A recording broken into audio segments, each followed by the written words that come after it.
मंगलाचरण।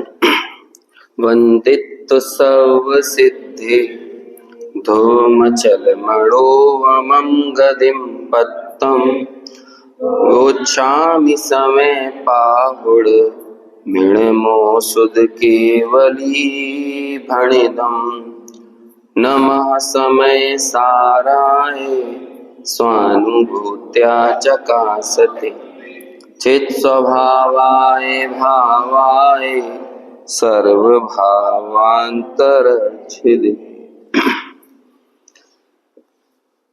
36 नंबर की गाथा अपनी पिछली चर्चा चल रही थी, उसमें हमने इस गाथा का अर्थ किया था और देखा था कि कैसे भाव्य भावक भाव जो कि मोह कर्म के रूप में उदय रूप जो भाव है उसे ही यहाँ पे भावक भाव कह रहे हैं। उस भावक भाव से भेद ज्ञान की क्या विधि है, मोह का तिरस्कार क्या है, मोह मेरा नहीं है, यही मोह का तिरस्कार है। ऐसे इस भाव्य भावक भाव से अथवा भावक भाव से भेद ज्ञान की प्रक्रिया आचार्य समझा रहे हैं और मोह की निर्ममता ज्ञानियों के जीवन में कैसी होती है, मोह का ममत्व नहीं होना किसे कहते हैं, ये चर्चा हमने अपनी पिछली जो व्याख्यान हुआ था उसमें की थी। अब हमें इस टीका के आधार से चर्चा आगे बढ़ाना है। उससे पहले अपन एक बार और इस गाथा को पढ़ लेते हैं। णत्थि मम को विमोहो बुद्धि ओग ओग एव अहमिको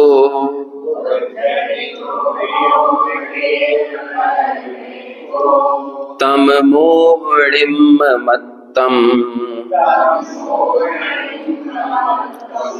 समयस वियाणया बेंती।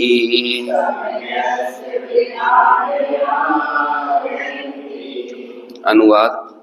कुछ मोह वो मेरा नहीं, उपयोग केवल एक में ज्ञान को ज्ञायक समय की मोह निर्ममता कहीं। विषय और भेद ज्ञान की प्रक्रिया उत्तरोत्तर सूक्ष्म होती जा रही है। जब हम 19वीं गाथा और 20, 21, 22 गाथा की चर्चा कर रहे थे, वहां पर तो मूल रूप से हम 9 कर्म से जीव का भेद विज्ञान देख रहे थे और 9 कर्म के अंतर्गत क्या आता है, सचित्त, अचित्त और मिश्र, इन 3 पदार्थों को वहां पर लिया था। ये सब 9 कर्म हैं। तो वहां पर तो ये भेद ज्ञान की प्रक्रिया बहुत स्थूल थी। शरीर मेरा नहीं है, घर दुकान मकान स्त्री पुत्र मित्र कुटुंब ये मेरा नहीं है, ये बात तो कोई जैनेतर भी हो और थोड़ा सा सूक्ष्मता से विचार कर ले तो वो भी बोल देता है। लेकिन अब मात्र 9 कर्म तक ही सीमित नहीं रहना ना, अब तो कहां तक पहुंचना है, द्रव्य कर्म और भाव कर्म तक जाना है। भावक नाम किसका दिया है यहाँ पर, द्रव्य कर्म का, और भाव्य नाम किसका दिया है, जीव की विकारी अवस्था का, है ना। जीव की विकारी अवस्था जो राग और द्वेष रूप परिणत हो रही है, जिसके कारण जीव विकारी हो रहा है, उसे यहाँ पर भाव्य कहा है। अब वो भावक से मेरा संबंध नहीं है और मैं एक ज्ञायक ही हूं, इस बात को यहाँ पर प्रसिद्ध किया जा रहा है। तो जो बात पहले स्थूल थी, हालांकि वहां पर भी 9 कर्म से जुड़ाव बिना भाव कर्म के नहीं हो सकता। 9 कर्म तो बाहर में देखने में आ रहा है, लेकिन 9 कर्म किसका प्रदेय है, हमने वहां देखा था ना, तो द्रव्य कर्म की ही देन है जो कुछ भी 9 कर्म दिख रहा है। तो जब हम 9 कर्म को अपना मानते हैं तो इनडायरेक्टली हम द्रव्य कर्म में ही ममत्व कर रहे हैं, और द्रव्य कर्म में जब ममत्व हुआ उसके कारण जीव की विकारी अवस्था हुई तो वो भाव कर्म रूप परिणत हुआ। तो इन तीनों का आपस में लिंक है। तो वहां लेकिन स्थूल से भेद ज्ञान कराया था, अब यहाँ पर सूक्ष्म से भेद ज्ञान करा रहे हैं। अब इसके बाद वाली गाथा में इससे भी ज्यादा सूक्ष्म से भेद ज्ञान कराएंगे और क्या कहेंगे,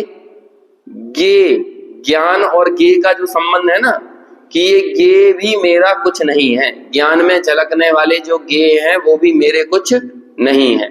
तो इसकी अगली वाली गाथा में वो बात कहेंगे। अभी यहाँ पर भावक और भाव्य में भेद ज्ञान कराते हुए देखिए टीका में क्या कहते हैं, सीधे वो पढ़ते हैं। निश्चय से यानी यह मेरे अनुभव में फलदान की सामर्थ्य से प्रकट होकर, फलदान कौन कराता है? फलदान शक्ति यदि किसी के होती है तो किसके होती है? कर्मों के ही होगी ना। यदि फलदान हो रहा है, फलदान कर्मों की 4 अवस्थाओं में से किसे कहते हैं? जो अनुभाग होता है उसे ही क्या बोलते हैं? फलदान।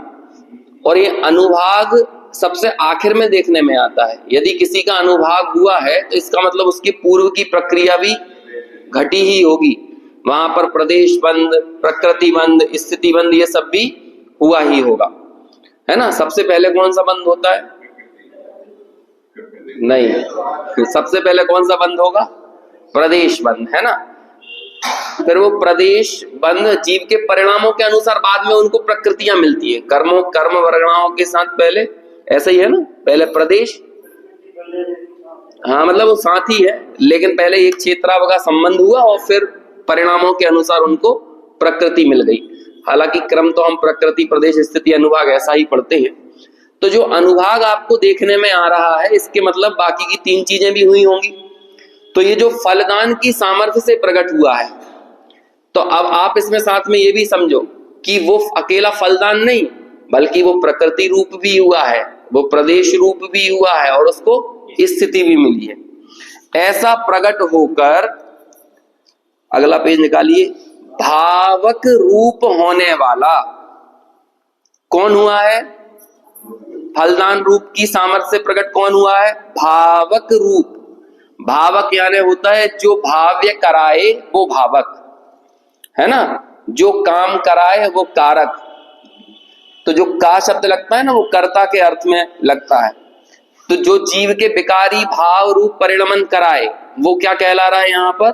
भावक, है ना। अभी एक जगह भावक और भाव्य का मतलब बिल्कुल अलग आएगा, वो जब अलग होगा उसका मतलब तब अपन वहां देखेंगे। लेकिन अभी यहाँ पर भावक का मतलब क्या लेना है?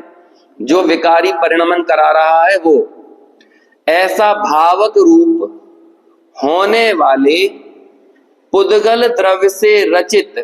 अब ये भावक जो कर्म दिख रहा है ये काय से रचित है? इसके चप्पे चप्पे में, कोने कोने में क्या है?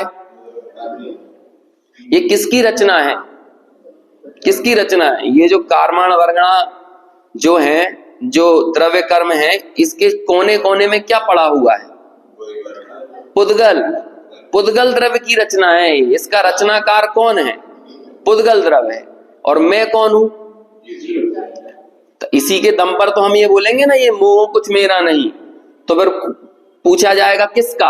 अब ये तुम जानो किसका, है ना। तुम इसमें जब भावक मेरा नहीं, तो वो भावक जो भाव्य रूप से परिणमन करा रहा है वो मेरा कैसे हो सकता है? हम यही तो कहेंगे ना। जब हम भाव्य भावक संकर दोष का परिहार ये वाला प्रकरण पढ़ रहे थे, उस समय हमने ये कहा था, यदि भावक घटित नहीं होगा तो भाव्य भी घटित नहीं होगा। भावक और भाव्य एक साथ घटित होते हैं। क्रेता तभी कोई कहलाता है जब कोई विक्रेता होता है, और विक्रेता कोई तब कहलाता है जब कोई क्रेता होता है। ये क्रेता और विक्रेता के संबंध आपस में एक दूसरे से जुड़े हुए हैं। पिता कोई तब कहलाता है जब पुत्र होता है, पुत्र कोई तब कहलाता है जब पिता होता है। समझ में आया ना। ऐसे ही यदि पुत्र नहीं तो पिता काहे का, यदि क्रेता यानी ग्राहक नहीं तो विक्रेता काहे का। समझ में आया ना। जैसे कि कई बार होता है ना, भैया 5 मिनट हमारी दुकान देख लेना, तो हमने चाहे जिसको बिठाल कर चले गए। अब इतने में कोई ग्राहक आ गया, अब बोलो जो वहां बैठा हुआ आदमी वो विक्रेता है कि नहीं? वो कहेगा भैया सुनो, अभी जो है हम तो रखवाली करने के लिए बैठे हैं यहाँ पे, लेकिन जब इसका असली मालिक आ जाएगा ना वो तुमसे बात करेगा, तब तक तुम शांति से बैठो। तब तक हम दोनों के बीच में जो संबंध बन रहा है वो क्रेता विक्रेता का नहीं है, वो कुछ भी और हो सकता है, लेकिन हम क्रेता विक्रेता का संबंध नहीं है। जब वो दुकानदार आएगा, फिर वो कोई चीज बेचने की प्रक्रिया को आगे बढ़ाएगा और खरीदने वाला खरीदने की प्रक्रिया आगे बढ़ाएगा, तब क्या कौन कौन सा संबंध बनेगा उनमें? क्रेता विक्रेता। ऐसे ही जब भावक ही खड़ा नहीं हुआ तो भाव कैसे खड़ा हो जाएगा?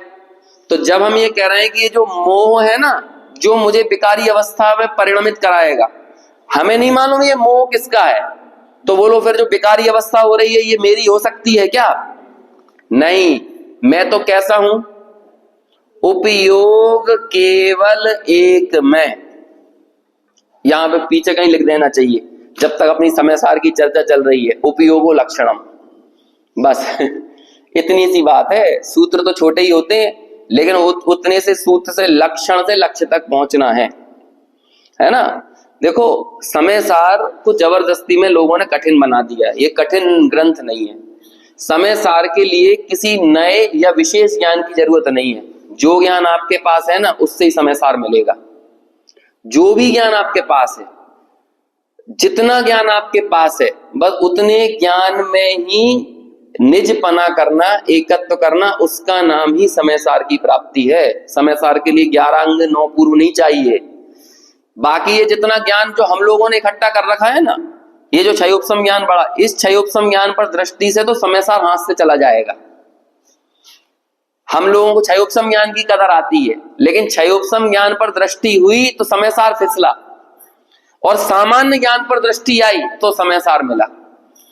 हमें फिजिक्स का ज्ञान है, केमिस्ट्री का ज्ञान है, गणित का ज्ञान है, खाना बनाने का ज्ञान है, दुकान चलाने का ज्ञान है, उद्योग चलाने का ज्ञान है, ये सब ज्ञान से तो समय सार फिसल जाएगा। तो बोलो समय सार कैसे मिलेगा? जो सहज सामान्य ज्ञान है, जिस सामान्य ज्ञान में ये सारा ज्ञेयों का ज्ञान है, आपका कचौड़ी का बनाने का ज्ञान, समोसा बनाने का ज्ञान, इससे तो क्या चला जाएगा? समय सार हाथ से चला जाएगा। लेकिन वो कचौड़ी समोसे का जो सामान्य ज्ञान है, ज्ञान सामान्य, वो ज्ञान जिसका है उसमें एकत्व करोगे तो समय सार चला जाएगा। लेकिन जो ज्ञान मात्र है उसमें एकत्व करोगे तो समय सार मिल जाएगा। बस इसका नाम है समय सार की उपलब्धि। और समय सार के लिए कोई विशेष ज्ञान की जरूरत नहीं है, सिर्फ उपयोग केवल एक में। उपयोग मात्र हो ना। समय सार को जानने के लिए कैसा ज्ञान जरूरी है? ज्ञान जरूरी है। कैसा ज्ञान जरूरी नहीं है? इतनी सी बात समझो, ज्ञान जरूरी है। समय सार के माध्यम से कौन सा आत्मा पाएंगे? अरे कौन सा आत्मा पाओगे? अरे आत्मा ही हो। आत्मा को पाएगा थोड़ी। आत्मा के लिए तो आत्मा सदा प्राप्त है, ज्ञान के लिए ज्ञान सदा प्राप्त है। तो जो ज्ञान के लिए ज्ञान सदा प्राप्त है, उसमें आपको कौन सा ज्ञान चाहिए बताओ? ज्ञान प्राप्त है ना, इस ज्ञान में एकत्व का नाम समय सार की उपलब्धि है। नवीन ज्ञान की प्राप्ति का नाम समय सार को पा लेना नहीं है। 6वीं पास थे गुरुदेव, थे कि नहीं? अब बोलो तो भी उन्हें पकड़ में आ गया समय सार, और कोई बहुत ज्यादा पढ़ लिख जाए और इसके बाद भी समय सार को ना पा पाए, तो बोलो ज्ञान के विस्तार से समय सार नहीं पाया जाता, ज्ञान के सीमांकन से समय सार को पाया जाता है। ज्ञान के सीमांकन मतलब ज्ञान को बाहर के पसारे से सीमित कर लो। देखो, एक बहुत सुंदर प्राकृतिक व्यवस्था है। ये ज्ञान, छद्मस्थों का ज्ञान जितना फैलेगा उतना सिकुड़ेगा। हम छद्मस्थ है ना, हमारा ज्ञान जितना फैलेगा, मतलब जितना बाहर की दुनिया भर के विषयों में जाएगा, उतना ज्यादा सिकुड़ेगा। कैसे सिकुड़ेगा? निगोदिया बन जाएंगे तो क्या हो गया? सिकुड़ गया कि नहीं? तो और छद्मस्तों का ज्ञान जितना सिमटेगा, अपनी तरफ आएगा, उतना फैलेगा। कैसे? हमने अभी छद्मस्त अवस्था में अपने ज्ञान को परद्रव्य से सीमित किया, तो सिमटे ना हम अपने लिए, उतना ज्यादा फैल जाएगा। तो कैसा फैलेगा? कि केवल ज्ञान के रूप में सामने आएगा। अभी एक बड़ी सुंदर बात सम्य शिखर में एक बहुत बढ़िया स्वाध्यायी साधर्मी थे, उनसे चर्चा के बीच में निकली कि देखो कितना गजब का विधान है। एक होता है संसार, एक होता है संसार मार्ग, एक होता है मोक्ष मार्ग और एक होता है मोक्ष। ये पूरा क्रम है। संसार, संसार मार्ग, मोक्ष मार्ग और मोक्ष। समझ में आया ना? इधर संसार सबसे ऊपर है और इधर क्या है? मोक्ष है। संसार किसे कहते हैं? संसार के दो भेद होते हैं, आदिमान और अनादिमान। हम सब लोग अभी किस संसार में पता है आपको? आदिमान। आदिमान यानी होता है जो संसार की शुरुआत हो उसे बोलते हैं आदिमान, और जिस संसार की कोई शुरुआत ना हो उसे क्या बोलते हैं? अनादिमान। ये आदिमान संसार मालूम क्या कहलाता है? व्यवहार राशि के जीव। ये कौन कहलाते हैं? क्योंकि व्यवहार राशि से पहले हमारा हेडक्वार्टर क्या था? जिसकी कोई शुरुआत नहीं थी। हम सब लोग कभी ना कभी, भले अनंत काल पहले ही सही, लेकिन कभी ना कभी हम लोग कहां पड़े हुए थे? नित्य निगोद में। और वो जो नित्य निगोद है ना, वो कहते हैं संसार है, वो आदिमान संसार है। और ये जो हमारा संसार बाद में चल रहा है, वो सॉरी, ये जो बाद में चल रहा है ये आदिमान है, और वो नित्य निगोद है वो कौन सा है? अनादिमान है। अब देखो, हम ये जो आदिमान संसार में है ना, इस आदिमान संसार के ही दो भाग हो जाते हैं, संसार मार्ग और मोक्ष मार्ग। कैसे?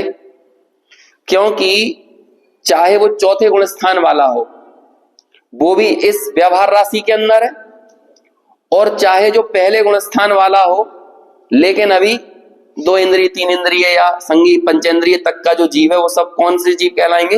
वो भी व्यवहार राशि के जीव कहलाएंगे। अब हम सब लोग व्यवहार राशि में हैं। यदि हम इसी व्यवहार राशि में रहते हुए यदि सम्यक दर्शन सहित हो गए तो हम क्या कहलाने लगे? मोक्ष मार्ग। और यदि सम्यक दर्शन सहित नहीं रहे तो यही क्या कहलाएगा? यही संसार मार्ग। मतलब है तो रास्ता वही, लेकिन अब आपको डिसाइड करना है कि इस रास्ते को मोक्ष का रास्ता बनाना है कि वापस से संसार का ही रास्ता बनाना है। अब देखो कमाल की बात, इन सब में संख्याओं का भेद है। सिद्ध जो होते हैं ना, सिद्ध जिन्हें हम मोक्ष में रखते हैं, मान के चलो मोक्ष में यदि किसी को रखोगे तो आपने सिद्धों को रखा, और मोक्ष से पहले मोक्ष मार्ग है। सिद्ध जीव अक्षय अनंत है यद्यपि, और व्यवहार राशि के जीव भी अक्षय अनंत है। समझ में है ना? अनंत काल बाद भी अक्षय अनंत रहेंगे। व्यवहार राशि के जीव अक्षय अनंत ही रहेंगे, सिद्ध भी अक्षय अनंत रहेंगे अनंत काल बाद, लेकिन फिर भी इनमें आनुपातिक तौर पर बहुत अंतर है। कैसे है? व्यवहार राशि 1 अंक प्रमाण है, समझ में आया? सिद्ध 2 अंक प्रमाण है, और नित्य निगोद में रहने वाले जो जीव है ना, वो जो कभी निगोद से निकले ही नहीं है, वो सब है 13 अंक प्रमाण है। तीनों अक्षय अनंत। लेकिन अब ऐसा समझ लो कि व्यवहार राशि और फिर एक अनंत को एक बार और अनंत करो, तब जाकर किनकी गणना निकलेगी? सिद्धों की। हालांकि ये व्यवहार राशि भी कभी इसका भी अंत नहीं होगा, ये भी कैसे ही है? अक्षय अनंत, लेकिन ये 1 अंक ही है, 1 अनंत है मान लो, और वो कितना है? 2 अनंत। और ये कितना है? निगोदिया कितना है? 13 अनंत है। अभी देखो, हम सब लोगों ने मान के चलो एक व्यवस्था बनाई, हम सब लोग यहाँ पे भोजन करने के लिए बैठे, अभी स्वाध्याय के लिए बैठे, मान के चलो भोजन के लिए बैठे, कुछ लोग बाहर भोजन के लिए नंबर लगा के बैठे। अब सबके लिए दायित्व है कि आप यहाँ जिस प्रयोजन के लिए आए हो उस प्रयोजन को निपटाओ और फिर यहां से आगे बढ़ो, अपनी तृप्ति करके आगे बढ़ो, भोजन ग्रहण करके आगे बढ़ो। आप यहां पर बैठे हो और गप्पे मार रहे हो, तो फिर क्या होगा? जो बाहर खड़े हुए लोग हैं ना, उनके साथ आप अन्याय कर रहे हो ना, यही अन्याय कहलाएगा कि नहीं? आपको यहाँ अवसर मिला था, यहाँ बैठते, भोजन ग्रहण करते, अपनी तृप्ति करते और आगे बढ़ जाते, ताकि नए आदमी के लिए सीट खाली हो जाती। ऐसे ही ये प्रकृति काल लब्धि एक अवसर देती है। उसने अवसर दिया कि हाँ, तुम निगोद से निकलो और व्यवहार राशि में यहां पर आओ, अपना काम करो, सीट खाली करो और मोक्ष में जाओ। क्योंकि जब तुम यहां से मोक्ष में जाओगे तो सीट खाली होगी नए आदमियों के लिए, मतलब नए जीवों के लिए। और आप वापस यहाँ आए, आपको ये सीट काय के लिए मिली थी? मोक्ष मार्ग में आगे बढ़ने के लिए। लेकिन हमने उल्टा क्या किया, यहाँ आके संसार मार्ग में ही रहे। तो यदि तुम खुद नहीं उठोगे तो तुमको डंडा मार के फटकार के उठाया जाएगा। ये तुम यहाँ बैठ के गप्पे कर रहे हो, ये किया जाएगा कि नहीं? और हमें ये सीट मिली थी, इसलिए अवसर मिला था कि हम खुद से अपनी तृप्ति करके, मतलब हम मुक्त होकर इस सीट को खाली कर दें नए जीवों को आने के लिए। लेकिन हमने क्या किया? हम तो यहाँ पे पसर के बैठ गए समझ में आया? उल्टा हम यहाँ क्या करने लगे हैं? और भोगों में, विषयों में, कसायों में, है ना, इन्हीं में हम मगन हो गए। तो अभी क्या होगा? अब तुम में लठ पड़ेगा, और फिर तुमको वापस से पहले नरक में भेजा जाएगा, फिर संसार के इन सब के दुख भेद पकड़ाए जाएंगे और फिर वापस से खचोड़ के बाहर निगोद में पटक दिया जाएगा। दो ही ऑप्शन है, या तो हम स्वयं अपने पुरुषार्थ को प्रबल करके ऊपर की तरफ बढ़ जाएं, नहीं तो ये प्रकृति की ऐसी व्यवस्था ये तुम्हें खींच के नीचे लेके चली जाएगी। क्योंकि यहां पर ये दो इंद्रिय से लेकर, है ना, संगी पंचेंद्रिय तक के जीवों का अनुपातिक तौर पर जितनी संख्या है उतनी ही रहेगी। इसको खाली करना ही पड़ेगा, या तो हम अपने पुरुषार्थ से मोक्ष में जाके इसे खाली कर दें, नहीं तो प्रकृति इसको खाली करवा के वापस निगोद में लेके जाएगी। बोलो ये अन्याय कर रहे हैं कि नहीं हम? क्योंकि बाकी जीवों के साथ अन्याय हो रहा है। यदि तुम इस सीट को खाली नहीं करोगे तो वो निकलने वाले जीव तो निकल के आ ही रहे हैं। 6 महीने 8 समय में यहां से 608 ऊपर जाते हैं और 6 महीने 8 समय में अभी हम लोग वो 608 में नंबर नहीं लगा पाए, तो कहते हैं ये निकलने वाले तो निकल ही रहे हैं। यदि तुमने उनके लिए जगह खाली नहीं करी तो एक जीव को यहां लाने के लिए तुमको वापस वहां भेजना पड़ेगा, क्योंकि ये संख्या उतनी ही रहेगी, है ना। हाँ, वो समानुपातिक तौर पर उतनी रहेगी। अभी अपनी जिम्मेदारी कितनी बढ़ जाती है। अब ऐसे में कोई बोले कि हमें तो समझ में नहीं आ रहा, ये हम में इतना ज्ञान नहीं है, कहते ये सब मत बोलो, ये सब दोष मत दो। तत्व विचार की शक्ति होना वो अभी हो चुकी है, अब ये दोष देने के हम अधिकारी नहीं है। समय सार समझने के लिए विस्तृत ज्ञान नहीं चाहिए, जितना ज्ञान है उतना ही ज्ञान अपने आप में पर्याप्त है समय सार समझने के लिए। और यहां पर कह रहे हैं कि वो ज्ञान है अभी हमारे पास, अभी हमारा पूरा दृष्टिकोण, हमारा पूरा एकत्व, पूरा जोर, जो बल आ रहा है ना, हमारा बल कर्मों में पड़ा हुआ है। हमें ऐसा लगता है कि मोह ने ऐसा करा दिया, क्रोध ने ऐसा करा दिया, हमें मान बहुत है, हमें मायाचारी बहुत है, हमें वेद कषाय बहुत है, हमें हास्य बहुत है। ये सब चीजें बदलो, किसको है हास्य? तुम अपने भाव्य को देखकर सारा का सारा ठीकरा किसके सर पे फोड़ दे रहे हो? भावक के सर पे फोड़ रहे हो ना। पहले ये बताओ ये भावक की रचना कैसे हुई है? इसके चप्पे चप्पे में कौन समाया हुआ है? यहां से बोलो अभी टीका से। पुद्गल द्रव्य से रचित है ये। जो पुद्गल द्रव्य से रचित है वो तुम्हारा कैसे हो सकता है? वो रचना जब पुद्गल की है, तुम फालतू में क्यों चौधरी बन रहे हो कि इसने मेरे साथ ऐसा करा दिया, पड़ोसी ने हमारे साथ ऐसा करा दिया, रास्ते से कोई निकल रहा था, है कोई बैठा हो, पुलिस उसे पकड़ के ले जाए जेल, पूछा क्यों ले गए इसको जेल में, तो कहते हैं भैया तुम वो लड़की को गलत नजर से देख रहे थे। तो उसने क्या बोला? वो लड़की मेरे सामने से क्यों निकल रही थी? ये कोई बात होती है क्या? अरे वो अपने रास्ते से जा रही थी, तुम अपना काम कर रहे थे, तुम्हें जबरदस्ती बुरी नजर देखने के लिए उसने प्रेरित किया क्या? आजकल ये कानून में न्याय होता है ना कि वो लड़कियां कपड़े छोटे कपड़े क्यों पहनी थी, है ना, जो मेरे को ये नहीं, ये कोई तर्क नहीं है। कोरिलेशन को इंटर रिलेशन नहीं बना सकते, है ना, ये अपनी बहुत बात चली थी पहले भी। कोरिलेशन ये कोई बात नहीं है। तुम्हारे को ये लग रहा है कि वो लड़की का गुजरना और बेकार होना ये इंटर रिलेशन नहीं है, ये कोरिलेशन है। तो कोरिलेशन यानी सह संबंध को आप अंतर संबंध नहीं मान सकते। ऐसे ही जहां पर ज्ञान प्रकट हुआ वहीं पर मोह प्रकट हुआ, इसके कारण मोह तुम्हारा हो गया। ऐसा किसने बोला? किसने करने को कहा? ये चौधरी क्यों बन रहे हो कि ये मोह मेरा हो गया है? नहीं, ये मोह कुछ मेरा नहीं, क्योंकि इस मोह की पूरी रचना कैसे हुई है? इसकी पुद्गल से रचना हुई है, और मेरे ज्ञान की रचना कैसे हुई है? ये ज्ञान का शीश महल, यहाँ ज्ञानी रहते हैं, है ना। वो भजन हमने जब 15वीं गाथा की चर्चा चल रही थी तब हमने याद किया था उस भजन को कि ये भाई ये तो ज्ञान में झलकेंगे। जब तक हमारी अपूर्ण अवस्था है तब तक भावक रूप से कर्म भी गुजरेंगे, लेकिन इन गुजरते हुए कर्मों के बीच में ही भेद ज्ञान करना है। भेद ज्ञान करने के लिए कोई निर्मल अवस्था आपको नहीं दे दी जाएगी, इसी बीच में करना है। पानी में रहकर ही पानी से बाहर निकला जाता है ना। यदि आप दलदल में फंस गए हो, पानी में फंसे हो, तो उसके बीच में से ही तो उससे बाहर निकलोगे। ऐसे ही कर्म में फंसे हुए जीव को कर्मों के बीच में रहते हुए ही कर्मों का तिरस्कार करना पड़ेगा। और कर्मों का तिरस्कार क्या है?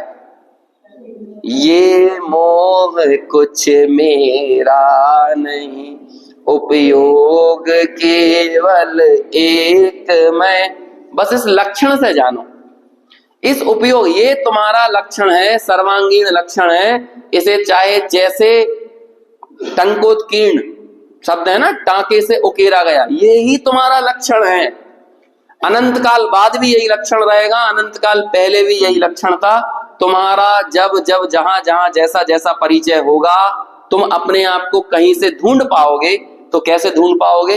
उपयोग से। उपयोग मतलब वही ज्ञान दर्शन। दर्शन उतने जल्दी पकड़ में नहीं आता, तो कैसे मुख्य किया जाता है? ज्ञान को मुख्य किया जाता है। यही एक लक्षण है तुम्हारा। अब मोह में देखो कि जो मोह हो, जिसे तुम अपना दोषी मान रहे हो, वो मोह अपने बारे में कुछ नहीं जानता।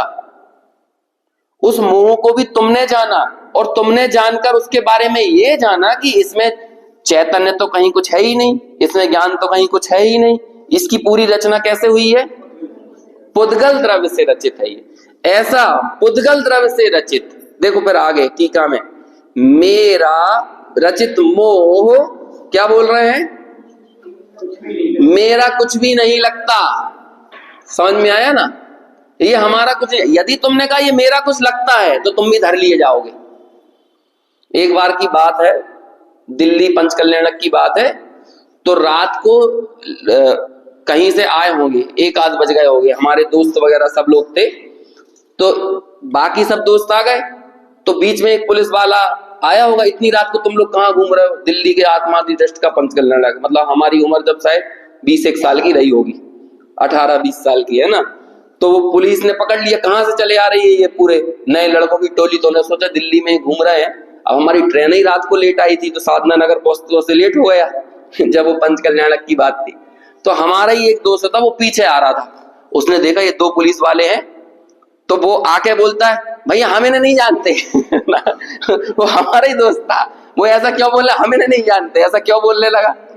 क्योंकि तुमने यदि बोला कि हम जानते हैं, तो तुम भी धर लिए जाओगे तो वो इतना चालू चपल था, वो बोलता कि हम इन्हें नहीं जानते, हमें नहीं पता ये कौन है, हमारे ये कोई नहीं लगते।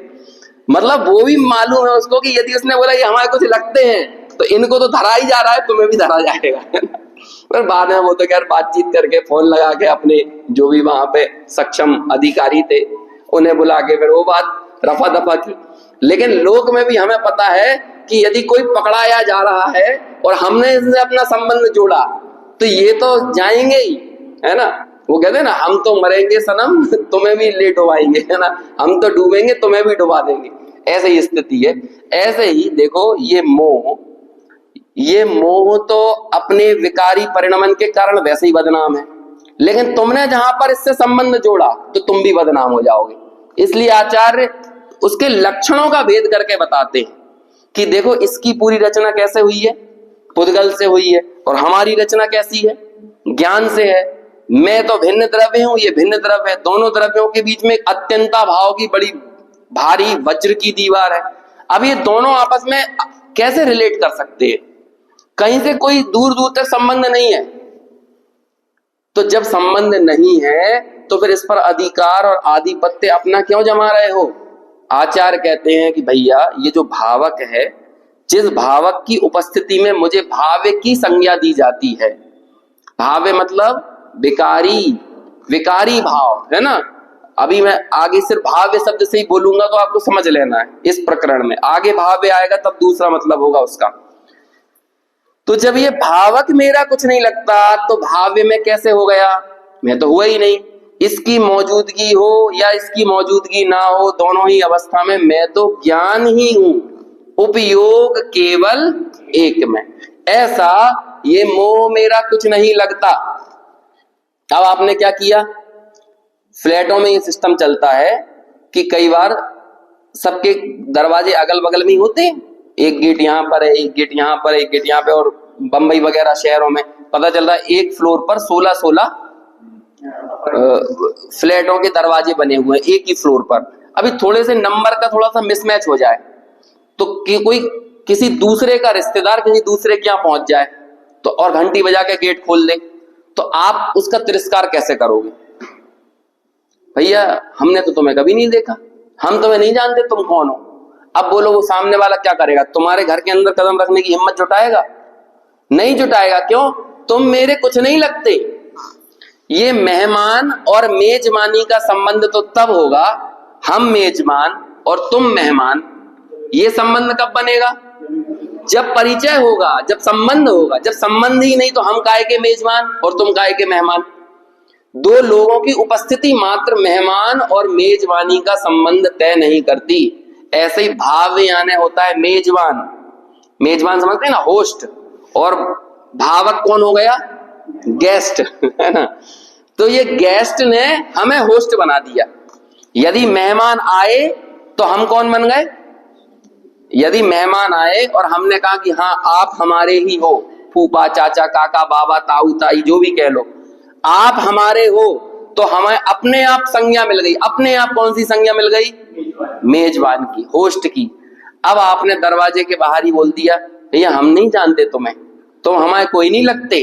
अब बोलो, ना उसे मेहमान की संज्ञा मिली और ना आपको मेजबान की संज्ञा मिली। ऐसे ही ये भावक नाम का मोह कर्म, द्रव्य कर्म, जिसकी रचना काय से हुई है? पुद्गल से। अब ये भावक आया, ये भावक की मौजूदगी, अरे आगे जाके आप देखना आश्रव और संवर अधिकार में इतनी ज्यादा निर्ममता, मोह के प्रति निर्ममत्व तो है। अभी बाद में पता चला कि भाई वो तुम्हारे बहुत करीबी दोस्त के ही रिश्तेदार थे, तो बाद में वो दोस्त आएगा, भैया गलती से भले तुम्हारा दरवाजा खटखटा दिया उनने, लेकिन तुम पानी की तो पूछ सकते थे कि नहीं? अब वो बोलेगा पानी की तो पूछ लेते, तो कहते हैं भैया हमें क्या मालूम कि ये तुम्हारे रिश्तेदार हैं। हम तुरंत ये बोलेंगे ना, भैया इतने बड़े शहर में हम रह रहे हैं, ना जाने कितने गुंडे, मवाली, लुच्चे और ठग लोग घूम रहे हैं, ऐसे हम हर किसी को अपने यहाँ थोड़ी भाव दे सकते हैं। तो भले अब तुम कह रहे हो कि तुम इन्हें पानी पिला देते, लेकिन हमें कहीं से कहीं तक इनसे कोई संबंध ही नहीं दिखाई दे रहा था। हम इनसे पानी की भी पूछे तो कैसे पूछे? अब उन्हें तिरस्कार लग रहा था तो लगने दो, लेकिन ऐसा ही हमारा वो कुछ नहीं लगता। ऐसे ही हमारे लिए अनंत कार्बन वर्गणाएं घूम रही हैं, उसमें से कुछ कार्बन वर्गणाएं ऐसी हैं जो हमारे फ्लैट में भी घूम रही हैं। हमारे फ्लैट में मतलब इस एक क्षेत्र होगा संबंध रूप से, उसी फ्लोर पे घूम रही है जहां पर हमारा घर है, लेकिन हमें क्या मालूम कि हमारा भला करने आ रही है कि हमारा बुरा करने आ रही है। और हम जितना समझ पा रहे हैं उससे तो हम यही समझे कि इसकी रचना उससे हुई है जिससे मेरी रचना नहीं हुई है। इसकी रचना किससे हुई है? इसके चप्पे चप्पे में हमें पुद्गल ही पुद्गल देखने में आ रहा है। जब हम ये समझ गए, इसका नाक, नक्शा, रूप, रंग सब कुछ हमसे भिन्न है, हमारी जाति से भिन्न है, मैं तो एक उपयोग मात्र हूं, तो ये मेरा कौन है? ये मेरा कुछ नहीं लगता। अब इसे ये तिरस्कार लगता हो तो तिरस्कार लगता रहे, लेकिन ये मेरा कुछ नहीं है। ऐसा आगे जाकर आश्रव संवर अधिकार में कहेंगे कि भैया मेरी मौजूदगी में ही, ज्ञान भाव की मौजूदगी में ही, और ज्ञान भाव की मौजूदगी में कर्मों का परिणमन भी साथ में चल रहा है। एक गाथा आएंगी 172 से 175 या 176 नंबर की गाथा तक, वहां पर कहेंगे कि ये कर्म तुम्हारा कुछ बिगाड़ सकता है कि नहीं बिगाड़ सकता? तो कहते हैं ये उपयोग के प्रयोग पर निर्भर करता है। कौन सा शब्द है? हम गए चिड़ियाघर में और वहां पे एक शेर सो रहा था। ये शेर तुम्हारा कुछ बिगाड़ सकता है कि नहीं है? बोलो। कहते हैं भैया मरा शेर तुम्हारा कुछ बिगाड़ सकता है? ऐसी चर्चा आएगी वहां पे। दूसरा उदाहरण है, मैं उदाहरण दूसरा दे रहा हूं। मरा शेर तुम्हारा कुछ बिगाड़ सकता है? अब तो मर ही गया तो क्या बिगाड़ेगा? सोया हुआ शेर कुछ बिगाड़ सकता है? अच्छा, जागता हुआ शेर बिगाड़ सकता है कि नहीं? सोया हुआ शेर क्यों बिगाड़ेगा? सो ही रहा है ना। जब वो यदि सो के जाग जाएगा तब बिगाड़ेगा ना। अच्छा आप बताओ, जागा हुआ शेर बिगाड़ सकता है कि नहीं? अपन वन विहार जाते हैं, जागा हुआ शेर ने आपका कुछ बिगाड़ा है? आप उसके बाड़े में मत कूदो। तुम अपने रास्ते जाओ और उसे अपने रास्ते चलने दो, तो तुम्हारा क्या बिगाड़ेगा? तो ये काय पे निर्भर करता है। तुम यदि अब शेर के पिंजरे में हाथ डाल दोगे, उसके चाले करोगे, है ना, बोलते ना चाले मत करो, यदि तुम उसके ज्यादा चाले करोगे, ऊधम करोगे, तब वो तुम्हारा बिगाड़ेगा। ऐसे ही कर्म अपने रास्ते जा रहे हैं और ज्ञान अपने रास्ते जा रहा है, तो बोलो ये कर्म ज्ञान का क्या बिगाड़ेगा? ऐसी कर्मों की 3 अवस्थाओं को यहाँ पर लिया। सोया, एक मरा हुआ शेर, मतलब जो कर्म क्षय हो गए वो तुम्हारा कुछ बिगाड़ सकते हैं? जो कर्म उपशम, सत्ता में पड़े हुए हैं यानी सो रहे हैं, वो तुम्हारा कुछ बिगाड़ सकते हैं? तो जो कर्म उदय में है वो तो बिगाड़ सकते हैं कि नहीं? कर्म के चाले मत करो। तो ये क्या, कौन तय करेगा? ये उपयोग के प्रयोग पर यह निर्भर करता है। हमारा जो ज्ञान भाव है इसके प्रयोग पर, और इसका प्रयोग क्या है? ये कर्म कुछ मेरा है। तुम ज्यादा इनकी आओ भगत क्यों कर रहे हो? क्यों इनके सामने चाय बिस्कुट परोस रहे हो कि आओ आओ बैठो बैठो आराम से, तुम इसे अपने ही घर मानो, जब तक रहना है तब तक रहो। जब तुम ऐसा करोगे तो वो तो भैया पैर पसार के बैठ जाएगा, और बैठेगा और तुम्हें तड़पाएगा, परेशान करेगा। तो फिर आचार्यों ने इसके प्रति निर्ममत्व बनो। इन कषायों के, यहाँ मोह के बात की जा रही है लेकिन सब कषायों में लगा लेना। हमने पिछली वाली चर्चा जो हुई थी उसमें यही किया था। हमने मोह शब्द को बदल दिया था। मोह की जगह क्रोध रख लो, मान रखो, माया रखो, लोभ रखो। तो आप देखा था ना, ये मोह के प्रति निर्ममत्व क्या है, क्रोध के प्रति निर्ममत्व क्या है, मायाचारी के प्रति निर्ममत्व क्या है। कितने कमाल की बात है। जिससे हमारा मोक्ष मार्ग प्रशस्त होगा उसके प्रति हमें कभी ममत्व नहीं होता। अपने ज्ञान भाव के प्रति कभी हमें ममत्व, बहुमान, महिमा नहीं आती। लेकिन जिससे हम कहां पटकाए जाने वाले हैं, कहां फेंक दिए जाने वाले हैं, हमें उसके प्रति ममत्व है। इतना हम सीने से चिपका के रखें। और जब रखोगे, क्या हुआ था, यदि तुमको हमें नहीं मालूम भैया ये कब आ गया था, बाद में ये नहीं बोलना है, वो तुम्हारे यहाँ आया है ना, तुमने थोड़ी बहुत छूट दी होगी तब आया है। संजय दत्त के ऊपर टाडा का केस चला था, तो संजय दत्त मालूम क्या बोलता है? भैया हमें नहीं मालूम, हमें कहा तो तुम्हारे घर की अलमारी में, और वो कौन सी AK-47 या AK-56 जो भी है, तुम्हारे घर के अंदर अलमारी के अंदर आ गई और तुम कह रहे हो तुम्हें पता नहीं है। तुमने कोई ना कोई आवभगत करी होगी। अब ये झूठ मत बोलो, बिना आवभगत के चीज नहीं आ सकती। तुमने आतंकवादियों को पनाह कैसे दी? कुछ ना कुछ आवभगत तो की होगी ना। और वो पनाह मांगने तुम्हारे घर में ही क्यों आया? बोलो, इतनी बड़ी बात ये कैसे हुआ? एक बात चलती अक्सर, ऐसा बोलते हैं ना, एक दोस्त दूसरे दोस्त से बोले जाके, अरे मालूम है वो जो है ना, वो तीसरा दोस्त, दो दोस्त तीसरे दोस्त के बारे में बोले कि मालूम है वो तुम्हारे बारे में ऐसी ऐसी बातें कर रहा था। तो हमें तुरंत किस पे गुस्सा आती है? वो तीसरे पे, वो हमारे बारे में ऐसी बातें क्यों कर रहा था। हमें तुरंत प्रश्न ये करना चाहिए, उस दोस्त में इतनी हिम्मत कैसे हुई कि मेरे बारे में इतनी बुरी बातें वो तुमसे कर रहा था। वो अपने आप को इतना कंफर्टेबल कैसे महसूस कर रहा था कि मेरी बुराई उसने तुम्हारे बीच में कर ली। इसका मतलब वो तो भरोसे लायक है ही नहीं, तुम भी भरोसे लायक नहीं हो। हाँ, और हम कितने जल्दी चुगलियों के उलझन में फंस जाते हैं। उसने इतना सहज अनुभूति कैसे कर ली तुमसे मेरी बुराई करने में। ऐसे ही ये भावक इतना सहज अनुभूति कैसे कर लेता है मुझको बिकारी बनाने में। तो इसका मतलब जो बिकारी दशा है वो तो मेरी सगी है ही नहीं, लेकिन जो बिकारी बनाने वाला ये भावक है वो भी मेरा सगा नहीं है। ये इतना कंफर्टेबल महसूस कैसे कर लेता है? हम जब इनको छूट देते हैं तभी ये हमारा कुछ बिगाड़ पाते हैं। यदि छूट नहीं दोगे तो क्या बिगाड़ पाएंगे? तो बोलो, इसके प्रति निर्ममत्व की पराकाष्ठा क्या है? ये पुद्गल द्रव्य से रचित मोह मेरा कुछ नहीं लगता। ये आचार्य कह रहे हैं, मेरी रचना तो ज्ञान से हुई है और इसकी रचना काय से हुई है? पुद्गल द्रव्य से। पुद्गल द्रव्य से रचित ये मोह मेरा कुछ नहीं लगता। अब देखो वो वाला शब्द आ गया, क्योंकि टंकोत्कीर्ण कैसा है मेरा स्वरूप? मैं तो दीवार पे गुदवाने की कह रहा हूं, वो मिट जाएगा, लेकिन ये कैसा है मेरा स्वरूप? एक वो पार्ट टाइम टैटू होता है और एक परमानेंट टैटू होता है ना। तो लोग वह क्या करते हैं, जे प्रेम में पड़ जाते हैं ना, तो कई वो एक्टर एक्ट्रेसेस लिखा लेते हैं और पता चलता है कि बाद में उनके बीच में प्रेम ही नहीं रहा और टैटू रह जाता है। होता है कि नहीं? वो ऐसा टैटू गुदवा दिया। ये दुनिया भर का जो राग है ना, ये तो परमानेंट टंकोत्कीर्ण है ही नहीं। समझ में आया? इसे टंकोत्कीर्ण बनाने की चेष्टा मत करो। जो टंकोत्कीर्ण है उसको समझो। अब वो कितनी, सोचो कितनी अजीब स्थिति बन जाती है। अभी वो पहले किसी और से प्रेम रहा हो और बाद में विवाह किसी और से हो जाए और टैटू पुराने वाले का रह जाए। तो कितनी अजीब स्थिति बन गई वो है। अब वो टैटू तो मिटा ही नहीं जा सकता। टैटू मिटाओगे तो पता चल रहा है कि पूरा का पूरा शरीर वो खराब हो जाएगा वहां पे। ऐसे ही हम सब लोगों ने अनादिकाल से मोह के टैटू चिपकाए हुए हैं, लेकिन ये मोह क्या होता है? ये तो बदलता रहता है।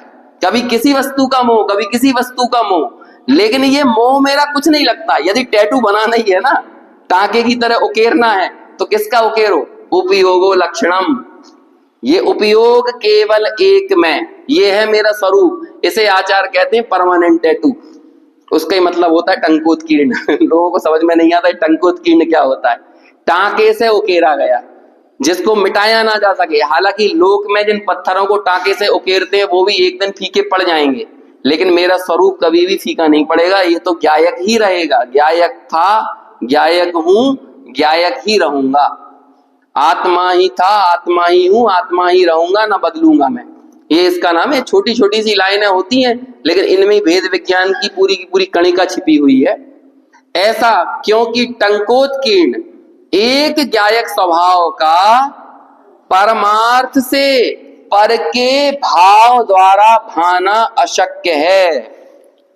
भाना यानी होता है भाव्य रूप करना। मेरा भाव तो ज्ञायक है, और मोह का भाव क्या है? ये काय की रचना है? मेरा तो संपूर्ण स्वरूप चप्पा चप्पा चैतन्य से निर्मित है, और इस मोह का चप्पा चप्पा काय से निर्मित है? पुद्गल से। तो भैया परमार्थ से देखो, वास्तव में वस्तुता निश्चय से देखो, ये मुझे अपने जैसा कैसे बना सकता है?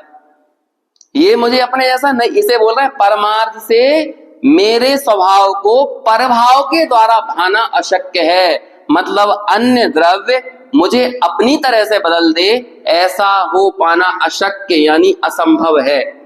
यदि मैं इस पुद्गल मोह के द्वारा मोही बन जाऊं, इसका मतलब मैं भी पुद्गल बन गया।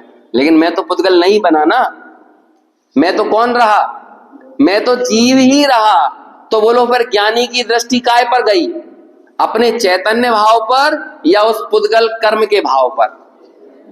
जब चैतन्य भाव पर दृष्टि गई तो फिर बोलो उसी तरह साइमल्टेनियसली वही ज्ञान गुजर रहा था, वही मोह गुजर रहा था।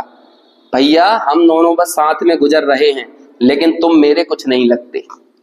इसे बोलते हैं कोरिलेशन का मतलब इंटर रिलेशन नहीं होता। तुम मेरे साथ में चल रहे हो, लेकिन इसका मतलब ये नहीं कि तुम मेरे हो गए। हमारी बर्थ और तुम्हारी बर्थ आमने सामने थी, हमने बीच में थोड़ा बहुत आपस में व्यवहार भी कर लिया, लेकिन इतने मात्र से तुम कहने लगो अगले दिन मेरे घर आके, तुम 24 घंटे मेरे साथ चले थे, अब तुम्हारा घर मेरा हो गया। ये कहने के अधिकारी हो? हम तुरंत क्या बोलेंगे? भैया सुनो, रास्ते में थोड़ी देर के लिए हमने तुम्हें थोड़ा सा सम्मान दे दिया, तवज्जो दे दी। कई बार ऐसा होता भी है, कोई बहुत ज्यादा चिपकू टाइप का आदमी हो ना, और आप थोड़ा सा उसे ज्यादा क्या कहते हैं अपना खाना आना खिला दो, और बाद में थोड़ा सा व्यवहार में शिष्टाचार में आपने नंबर भी एक्सचेंज कर लिए। भैया वो रात भर के चक्कर में वो जीवन भर का परेशान करता रहे फोन लगा लगा के, है तो आपका दिमाग खराब नहीं हो जाएगा? फिर बाद में क्या करोगे? ब्लॉक लिस्ट में डालना पड़ेगा कि नहीं? तो कहते हैं पूर्व में हमसे गलती हो गई, हमने थोड़ा सा इस मोह नाम के अजनबी मुसाफिर को थोड़ी सी हमने हमारे साथ में तवज्जो दे दी, हमने थोड़ा सा इसका पूछ परख कर ली। इतने से ये मालूम मोह तो पीछे ही पड़ गया है। ये तो कह रहा है नहीं तुम्हें मेरे हिसाब से बदलना पड़ेगा। कई बार होता है कि नहीं, एक लड़की मान के चलो हिंदू लड़की किसी मुस्लिम लड़के के प्रेम में पड़ गई, तो शुरू में तो वो बहुत लिबरल दिखेगा, बहुत उदारवादी तरह से तुम्हारे साथ पेश आएगा, और जहां ये लड़की थोड़ी सी नजदीक जाएगी फिर वो बोलेगा तुम भी मेरा धर्म अपनाओ, तुम भी मेरा धर्म अपनाओ। तो अब बाद में वो जाके पुलिस में शिकायत करे कि ये तो मेरे पीछे ही पड़ गया है, ये तो मेरे से धर्म बदलने की कह रहा है। तो फिर पुलिस वाले, परिवार वाले, रिश्तेदार, परिचित क्या बोलेंगे? भैया इसका एक ही तरीका है, तुम उसकी प्रीति छोड़ो और तुम ये बोलो तुम मेरे कौन। जहां तुम ये बोलने लगोगे ना कुछ एक बार, उसका तिरस्कार करोगे, फिर उसकी मजाल पड़ेगी कि तुम्हारे से इस तरह से बर्ताव कर सके। तुम अपने अधिकारों को तो समझो, तुम तुम्हारी सत्ता को समझो, तुम तुम्हारे लक्षण को समझो। तुम्हारा जीवन एकदम भिन्न है, उसका जीवन एकदम भिन्न है, और उसकी क्या सामर्थ्य है कि वो तुम्हें अपने अनुसार बदलने चला है।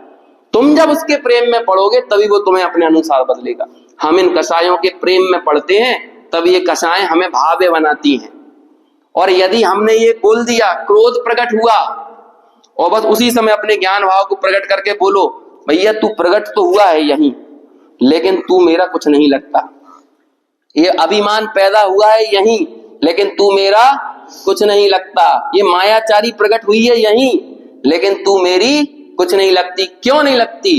क्योंकि टंकोत्कीर्ण एक ज्ञायक स्वभाव का परमार्थ से पर के द्वारा भाना अशक्य है। अब ये बताओ ईमानदारी से, ये 3 लाइन अपन ने पढ़ी है, समझ में आई क्या नहीं? है? अभी 3 ही लाइन पढ़ी अपन ने, है ना। ये शब्द थोड़े कठिन लग सकते हैं, अब 2000 साल पुरानी भाषा है और आज हम इस तरह की भाषा सुनने के आदी नहीं है, लेकिन ये बस बहुत ही सिंपल बात है। इतना ही कह रहे हैं कि दरवाजा खोल के जो अपरिचित सामने खड़ा हुआ है उससे बोलो हम तुम्हें नहीं जानते। ऐसे ही ये ज्ञान का दरवाजा खुला और इस दरवाजे के सामने क्रोध खड़ा हुआ था, तू मेरा कुछ नहीं लगता भाई, तो वो क्या होगा, रास्ता बदल लेगा।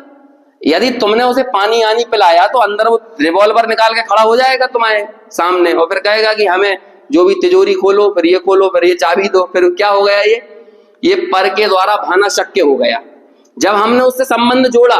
लेकिन जब हमें हमारा उपयोग लक्षण ख्याल में आया तो तत्काल हमने क्या बोला कि तू मेरा कुछ नहीं लगता। अब उसकी मजाल है, तुमने अंदर उसको एंट्री नहीं दी, तो वो तुम्हें तुम्हारे अनुसार परिवर्तित कर सकता है, कभी नहीं कर सकता। इसलिए हमें हमारे ज्ञान भाव का जोर क्यों नहीं आता। कषायों के जोर में इतने बह जाते हैं कि 24 घंटे उन कषायों की माला जप रहे। आदमी 108 बार नमोकार मंत्र पढ़ के उठता है माला के बाद में और फिर तुरंत आके बोलता है माला पढ़ने बैठे थे तो घर ही घर याद आ रहा था, घर ही घर याद आ रहा था। तुम 108 बार नमोकार मंत्र पढ़ रहे थे कि घर को ही जाप दे रहे थे। अरे घर दिख रहा था तो दिखने दो ना, समस्या क्या है। बाद में वो कर्म को इतना हाईलाइट क्यों कर रहे हो, उस मोह को इतना हाईलाइट क्यों कर रहे हो। ये देखो कि उस मोह को दिखाने वाला ज्ञान विद्यमान था ना, और ज्ञान कभी भी मोह रूप तो नहीं हुआ, ज्ञान कभी क्रोध रूप तो नहीं हुआ। ये क्रोध मान माया लोग तो आते हैं जाते हैं, इनकी फ्रिक्वेंसी कम ज्यादा होती रहती है, लेकिन ज्ञान अपने ज्ञान भाव से बताता रहता है ये क्रोध है, ये मान है, अब ज्यादा क्रोध है, अब कम क्रोध है, अब ज्यादा मान है, अब ज्यादा प्रसन्नता है, अब कम प्रसन्नता है, अब दुख है, अब कम दुख है, अब ज्यादा दुख है। बोलो इस समय में कॉमन कौन है, एक सा कौन बना हुआ है, ज्ञान। जो चीज परमानेंट हमारी है, हमें उससे तो प्रेम और प्रीति और मोहब्बत नहीं है, और जो थोड़े बहुत समय के लिए कभी आता है उसके प्रति हम ऐसे दीवाने हो जाते हैं कि मानो सब कुछ उसके ही नाम कर दें। जो हमारा बच्चा है भले हम उसे थोड़ा सा मार पीट भी दें, लेकिन जब प्रॉपर्टी नाम करेंगे तो कौन के करेंगे। और वो जो रिश्तेदारों के बच्चे कभी कभार आ जाते हैं तो उनके नाम पर संपत्ति और प्रॉपर्टी करेंगे कि नहीं। लेकिन हाँ, रिश्तेदारों के बच्चों से इतना लाड़ मत कर देना कि तुम्हारे घर में ही टिक जाए है ना, इतना भी मत कर देना। तुम्हारी उस प्रीति में थोड़ा डिटैचमेंट जरूर दिखना चाहिए। ऐसे इस मोह की उपस्थिति में मोह से डिटैचमेंट दिखना चाहिए, मान की उपस्थिति में मान से डिटैचमेंट दिखना चाहिए। अटैचमेंट दिखेगा तो ये तुम्हारे ऊपर क्या जमाएगा, रजिस्ट्री करवाने का जोर लगाने लगेगा कि तुम ही हम हो गए, तुम्हारी सारी संपत्ति हमारी हो गई है। ऐसे परभाव के द्वारा भाना अशक्य है। और यहां स्वयमेव विश्व को यानी समस्त वस्तुओं को प्रकाशित करने में चतुर और विकास रूप ऐसी जिसकी निरंतर शाश्वती प्रताप संपदा है। ये सब देखो चैतन्य शक्ति के लिए विशेषण दे रहे हैं। कैसी है वो चैतन्य शक्ति, कैसी है, स्वयमेव विश्व को प्रकाशित करने में चतुर है, और कैसी है, विकास रूप है, निरंतर विकसित हो रही है, ऐसी जिसकी निरंतर शाश्वती प्रताप संपदा है। ऐसे चैतन्य शक्ति मात्र स्वभाव के द्वारा, देखो कौन सा शब्द आया है, उसके बाद कौन सा शब्द आया है, अरे भगवान आत्मा कौन सा शब्द। अभी मैंने आपको पूर्व में इस तरफ हाईलाइट नहीं किया, अपन पिछली 8-10 गाथाओं में 3-4 बार ये शब्द पढ़ चुके हैं। मूल अमृत चंद्राचार्य के शब्द हैं ये। कैसी है वो, देखो ऊपर देखो आप, संस्कृत में देखो, संस्कृत में प्रताप संपदा चित शक्ति मात्रेण स्वभावेन, और फिर देखो उसके बाद संस्कृत में लिखा उन्होंने भगवान आत्मेव। क्या लिखा है, ये गुरुदेव के जीवन भर की हुंकार थी, ये भगवान आत्मा। लोगों को क्या लगता है ये सोनगढ़ के गुरुदेव ने निकाला है। अरे तुम्हारे दिगंबर आचार्य का शब्द है ये भगवान आत्मा, तुम्हें दिखता नहीं है, तुम्हें समझ में नहीं आता। और एक बाहर के श्वेतांबर स्थानकवासी संप्रदाय में पैदा हुए व्यक्ति ने, और जो कि देश के किसी कोने में पैदा हुआ, उसने इसकी गूंज ऐसी छेड़ी कि लोगों को भगवान आत्मा बोला ना तो तुरंत कांजी स्वामी याद आने लगे। भगवान आत्मा बोलते से आत्मा याद नहीं आता अपना, और भगवान आत्मा बोलते से क्या याद आने लगता है, कांजी स्वामी याद आने लगते। अरे भाई, उस व्यक्ति ने जी लिया इस शब्द को, और कुछ ऐसे जिया कि वो जीवन भर वो, अब ये सोच लो कि वो एक व्यक्ति ने भगवान आत्मा बोला, उनकी देखा देखी कई उनके विरोधी भी भगवान आत्मा करने लगे। नहीं तो आज से 100-150 साल पहले कोई को दिखता नहीं था ये भगवान आत्मा। ये अमृत चंद्राचार्य के शास्त्रों में 1100 साल पहले से पढ़ा हुआ था ये भगवान आत्मा, लेकिन इतने सालों में किसी को दिखा नहीं है भगवान आत्मा। एक व्यक्ति को दिख गया भगवान आत्मा और वो जीवन भर बोलता रहा भगवान आत्मा। और कई लोग इधर बुंदेलखंड के जाते थे, वो कहते थे भैया हमें ज्यादा समझ में नहीं आया, बस 3 ही शब्द समझ में आए। क्या? कौन से 3 शब्द? एक तो भगवान आत्मा, एक समझानू काई, और एक आहा बस ये 3 ही शब्द समझ में आते हैं और कुछ समझ में नहीं आता। तो फिर लोग बोलते भाई 3 ही शब्द तो समझना है। भगवान आत्मा समझ में आया और जब आ गया तो आहा निकल गई भगवान आत्मा ये श्रद्धा का विषय, समझ में आया ये ज्ञान का विषय, और आहा निकल गई आनंद आ गया तो ये चारित्र का विषय। ये हो गया ना सम्यक दर्शन, सम्यक ज्ञान और सम्यक चारित्र, और इन तीनों की एकता का नाम मोक्ष मार्ग है। बस ये 3 ही शब्द तो समझना है, इतना ही ज्ञान चाहिए इस समय सार को समझने के लिए। चलो अभी अपन यहीं पर रुकते हैं, इस पूरे वाक्य की शुरुआत से आखिर तक, और बाकी चर्चा आगे कल करेंगे।